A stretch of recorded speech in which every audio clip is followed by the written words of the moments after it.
Olá, meus queridos capivaras, tudo bem com vocês? Bom, T-Pro de volta. Hoje eu vou mostrar um jogo pra lá de curioso. Alguns vão pensar assim: como assim você jogou esse lance contra um jogador desse calibre, contra um grande mestre? Bom, na época, em 2014, eu estava testando algumas aberturas e, claro, não poderia deixar de testar contra um cara forte para a gente saber como que funciona, um humano, claro, né?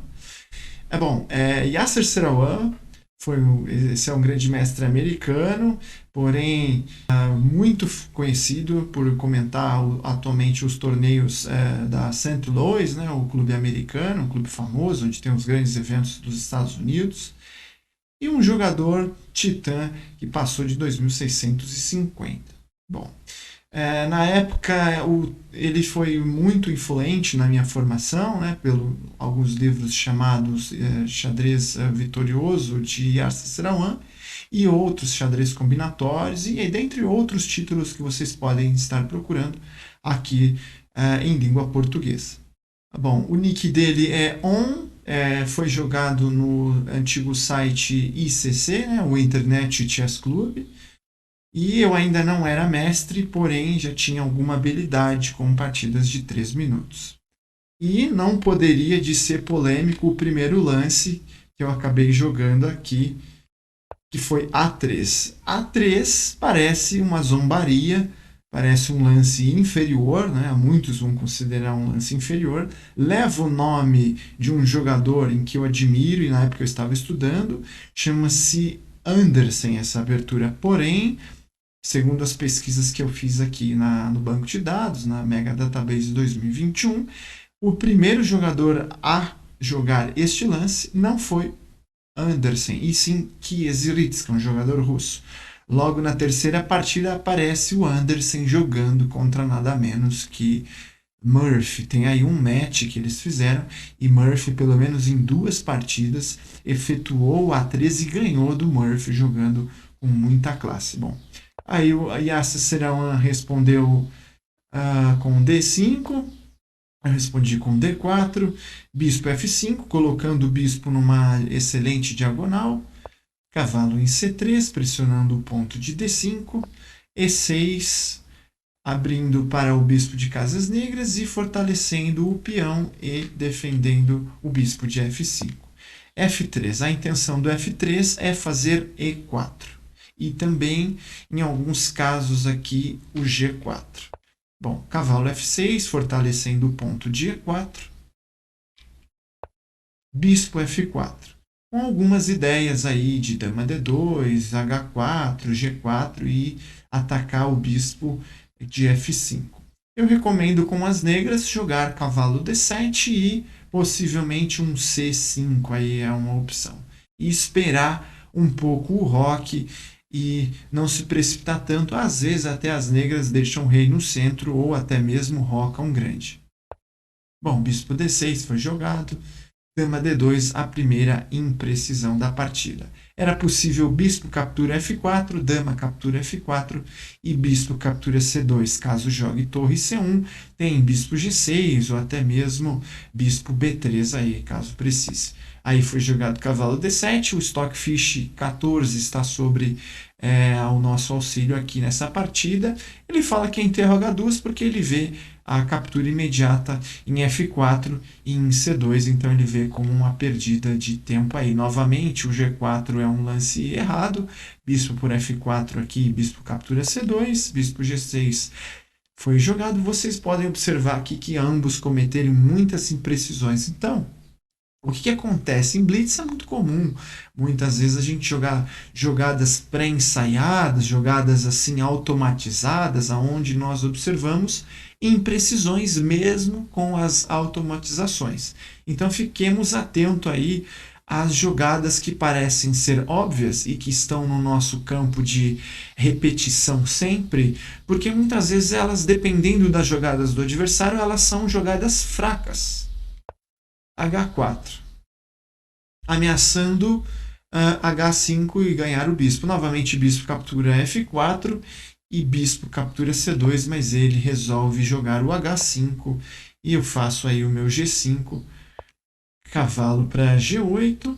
Agora o cavalo vem para cavalo E7 e cavalo F5. E4 foi jogado, ele não gosta muito desse lance. Provavelmente bispo captura D6 ou alguma coisa desse tipo, ou até mesmo cavalo na H3. Caso as negras capturem aqui, eu posso capturar com o cavalo. Bom, E4 foi jogado, bispo por F4, dama por F4 e cavalo E7. As negras têm uma posição bem sólida, acredito que até um pouco superior aqui, né? Roque grande, aqui com certeza vai ter confusão. Roque grande. Aqui, eu até, algumas pessoas que estão aí assistindo o vídeo me pediram para mostrar um pouco mais sobre a transição do meio-jogo e a abertura. Praticamente aqui nós ainda não terminamos a abertura, porque nós precisamos, a branca no caso, né, as brancas precisam desenvolver o cavalo e o bispo, aí tem umas opções de casa com as setas douradas, e aí com as negras eu aconselho esse tipo de ataque, C5, A6, B5 e B4 e torre C8. Então aqui, gente, com os reis em alas opostas, aqui fica nítido que as brancas devem se esforçar para atacar o rei negro. E as negras, com certeza, seguir aí no ataque do rei branco. Então aqui é a transição entre... Aqui já é o meio jogo para as peças negras, porque elas praticamente já quase que terminaram o desenvolvimento. Falta desenvolver aqui a torre de A8 e a dama de D8. Então a dama de D8 poderia ir para A5 para ajudar a pressão ali no cavalo de C3, no peão de A3 e também aumentar a pressão ali no ponto de B4.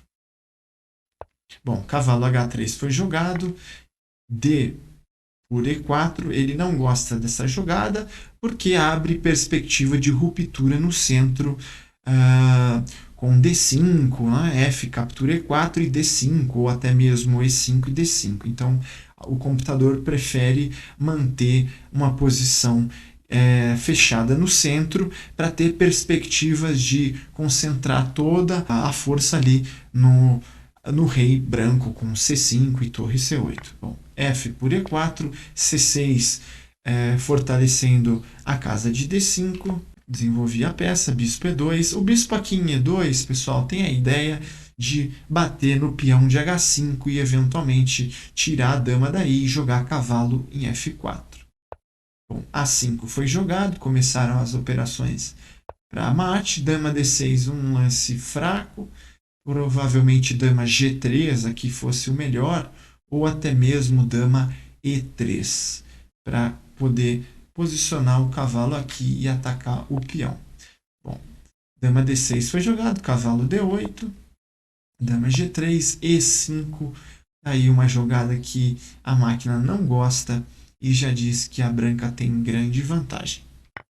Eu capturei D por E5, dama E7, e aqui um blefe por parte da minha torre capturando em D7. Bom, é muito frequente, a minha ideia aqui era fazer ele capturar com a dama, que foi o que ele fez.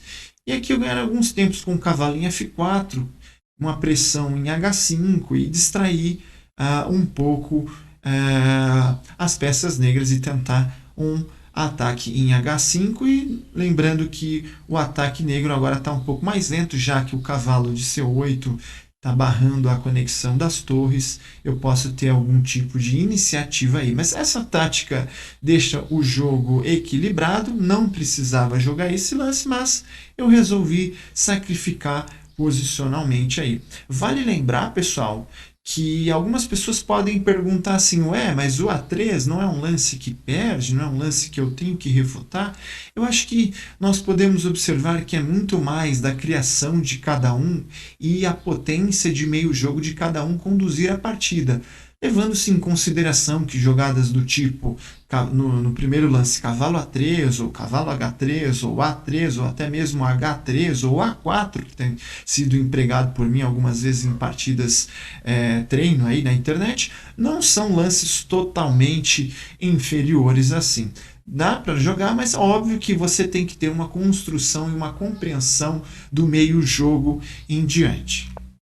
Cavalo F4, cavalo E7, torre D1 atacando a dama C7, torre D6 com perspectiva de algum contra-sacrifício, talvez em G6 ou até mesmo interceptar que a dama capture o peão de E5. Bom, B5 foi jogado, vamos aí ao ataque ao rei branco, bispo por H5, capturamos em H5, B4 foi jogado, bispo por G6, deixando aí a perspectiva de B captura C3, que foi o que ele jogou, e aí bispo F5. A partida continua completamente caótica aqui, não? E as negras conseguiram chegar no rei, cheque. O lance recomendado aqui era rei B1, eu capturei.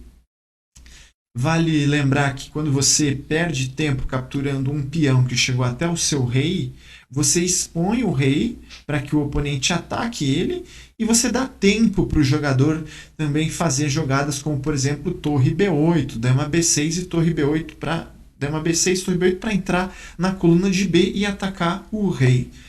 Eu joguei este lance, torre B8 cheque, rei C1, dama B6 e aqui cavalo D3 para segurar um possível dama B2 cheque. Dama B1 cheque, rei D2, dama H1, uma tentativa desesperada de atacar o meu rei pela primeira linha. Não, E6 foi aqui uma tentativa de expor cada vez mais o rei. Cavalo por F5, E por F5, e aqui torre B1, e aqui perde imediatamente. Bom, eu convido vocês a pararem aí rapidamente o vídeo e acharem o lance que jogam as brancas e ganham. E eu não achei o lance. Aqui com certeza os dois já estão bem apurados, a partida é nocaute, não tem acréscimo.